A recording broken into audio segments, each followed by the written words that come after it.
Hey guys, Ryan Beesmer with the Rawls Group Business Succession Planners here to talk about a really important topic today, and that's leading through change. I really want to dive into how family businesses can adapt the principles of change management to succeed in any environment. Change management's a buzzword, or two buzzwords if you will, that have really come up recently in industrial science and in major corporations throughout the world, and I felt like it would be really important to translate some of the principles of change management into a way that our clients and family businesses in general can really adapt to and use and leverage to help succeed in the future. So that's going to be the topic for today's video. And what I really wanted to start off with is just really confronting the reality that change is inevitable. You know, the slow march of Father Time remains undefeated. So too are the blowing winds of change. When that change happens to you or your business, will you be prepared? Are you going to roll with the punches, or will the punches roll you? That's what we're going to talk about today. In this video, I want to discuss a couple of the principles and how you can use some of them to guide your business. The first and most important aspect is that you, as the leader of your business, must convey calm and poise in the face of change. Imagine a soldier following a captain into battle. The soldiers want to trust that the captain is prepared for the mission, and that they remain calm under pressure. When the bullets start flying, their captain is undeterred and marches on towards their objective and completes their mission. Most of us will not lead soldiers into battle, but we fight each day to compete in the markets and spaces that make or break our businesses. If the first reaction of a business leader to change is anger, frustration, or fear, then it's hard not to expect the same from the people that you work with. It really does trickle down. You will hear me say this many times: change is inevitable, and get used to it. The better you're able to stay cool under pressure and calculate your next moves, the more you will inspire your troops to do the same. Now, we've gotten a little bit ahead of ourselves here, but I really wanted to stress the importance of that first point. To start to dive into some principles of change management, the first key is preparing your organization for change. There are two ways in which we do this: culturally and logistically. The perspective of culture is what I was just describing. You must set the tone for your organizations if you're going to adapt to the change and not fear it. Logistically speaking, begin to set the nuts and bolts of what the change is and how to actually affect it. Do you have the resources necessary to do it? The technology, the human capital? This is the logistical aspects of preparing for change. Cultural, the way that you lead your people through these changes. Logistical, having the resources and the people to actually affect meaningful change. These are the first steps. This is the first key premise. Once you've established those, so we're going to assume you've got the great culture, you've got amazing people that work for you, you trust your team, they see you as their leader, you've got the resources available, free cash flow or capital in the business to make sure that you can afford whatever the new process is. What do we do next? It's about creating a plan, understanding what your goals are, what the key performance indicators are going to be of success, who's the project team, what's their scope. Structure is important, but so is flexibility. They're not mutually exclusive. Developing who's going to run the team, who's in charge of the project, what their goals are, what measures you as the leader are going to say, if we hit this, we're successful. Those things are the structure around which change can occur. But you need to have the flexibility, and in turn, your team needs to have the flexibility to say, you know, at some point here, we've hit a wall that we need to work through. We need to adapt. We either need to change a process that we've had for a while, or bring in a new stakeholder to try and help affect this change, or conversely, remove a stakeholder if somebody's really holding back the change. I think it's really important that the plan, again, be sound and that it be communicated effectively to all those involved, the stakeholders. Then we're going to go ahead and start implementing this. You know, after some time of making the decision about what the change is going to be, making decisions about who's going to be in charge of it, how you're going to evaluate it, it's time to actually get the ball rolling. You have to focus on the process and empower the stakeholders to succeed, solicit feedback, and anticipate, remove roadblocks, right? It's not just about, okay, we've built this turnkey, let's go ahead and start it and let it run. Change is never that simple.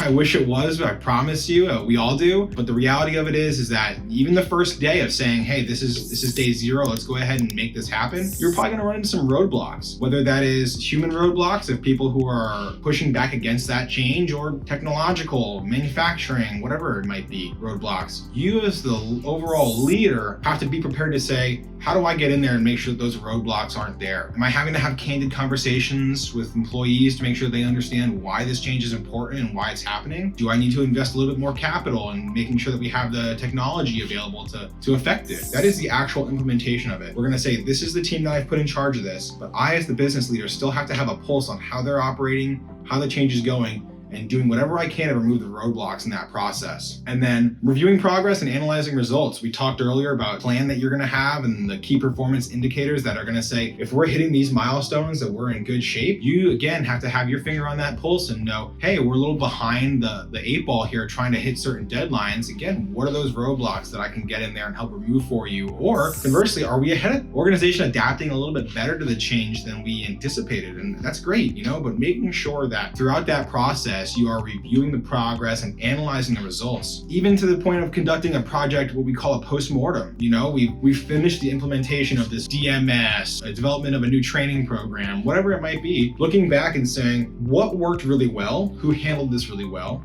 Was there a specific project manager that really shepherded this through the whole process that you feel like did a great job and you want to offer them some praise for the great work that they did? I think that's really important. And again, the flip side of that coin is making sure that if you recognize that somebody was a little bit over their head in this project, knowing that maybe in the future they're better off as an assistant to the project or somebody that can work alongside a project manager, and using that as a basis for an evaluation. I think it's really important just to remember to celebrate the wins, especially if you're able to affect change meaningfully. That's never an easy thing. Again, I'll stress this, it's inevitable, but it doesn't make it easy. We all sometimes fear change. And so if you have an organization that was particularly capable of following through on what you were trying to accomplish, make sure that they understand how valuable they think that is for your organization. So I'm going to wrap it up here. I think the reality of this is that it's a very deep subject and it really goes very broadly. And, something we here at the Rawls Group really believe in is that if you have the right people in place, almost anything is possible. And so truthfully, as much as the theory behind change management matters,